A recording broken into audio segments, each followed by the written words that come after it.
وبرکاتہ۔ میں امید کرتی ہوں کہ آپ سب خیریت سے ہوں گے۔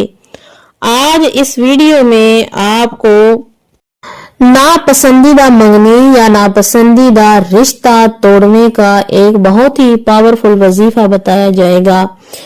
عزیز بہنوں اور بھائیوں، یہ ایک ایسا وظیفہ ہے جو کہ 7 دن میں اپنا اثر دکھائے گا، یعنی ناپسندیدہ رشتہ جو ہے وہ 7 دن میں ہمیشہ کے لیے ختم ہو جائے گا، ٹوٹ جائے گا۔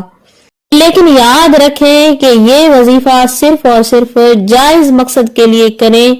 اس خواہش کا ناجائز ہونا آپ کو مشکل میں ڈال سکتا ہے۔ مطلب یہ کہ جس کسی کے رشتے سے اس کو نقصان پہنچ سکتا ہو، یا وہ اپنی منگنی کی جگہ شادی نہ کرنا چاہتا ہو یا نہ کرنا چاہتی ہو، یا کسی کی زبردستی شادی کروائی جا رہی ہو، تو وہ یہ عمل کر سکتے ہیں۔ اس کے علاوہ ناجائز خواہش کے لیے اس وظیفے کو ہرگز نہ کیجیے گا۔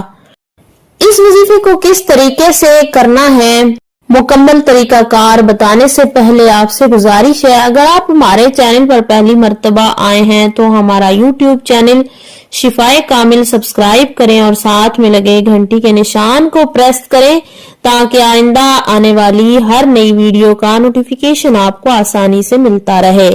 بہنوں اور بھائیوں، اس عمل کو کرنے کے لیے آپ کے پاس 7 عدد جو ہے وہ نمک کی کنکریاں ہونی چاہیے، یعنی بغیر پسا ہوا جو نمک ہوتا ہے اس کی 7 کنکریاں آپ نے لے لینی ہے۔ اور یاد رہے کہ اس عمل کو کرنے کے لیے لڑکے اور لڑکی کا نام بھی پتہ ہونا چاہیے اور ان دونوں کے والدین کا نام بھی پتہ ہونا لازمی ہے۔ آپ نے کرنا یہ ہے، اس آیت کو آپ نے 7 مرتبہ پڑھنا ہے، جو ابھی آپ کی سکرین پہ بھی شو ہو رہی ہوگی۔ سبحان الذی خلق الازواج کلها مما تنبت الارض ومن انفسهم ومما لا يعلمون۔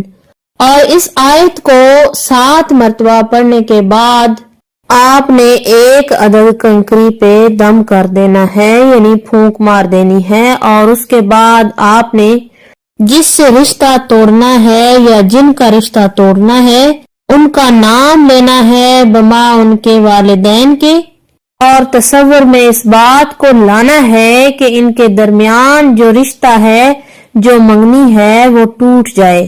اور اسی طریقے سے آپ نے روزانہ 7 دن تک اس عمل کو جاری رکھنا ہے۔ 7 دن تک روزانہ 1 کنکری پہ آپ نے عمل کرنا ہے۔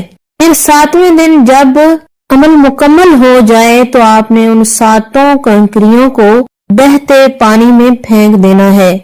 انشاءاللہ تعالی ناپسندیدہ رشتہ یا منگنی ٹوٹ جائے گی۔ امید بھی جاتی ہے کہ آج کا بتایا گیا یہ عمل آپ کو پوری طرح سے سمجھ میں آ چکا ہوگا۔ اسی کے ساتھ اجازت چاہوں گی، اللہ حافظ۔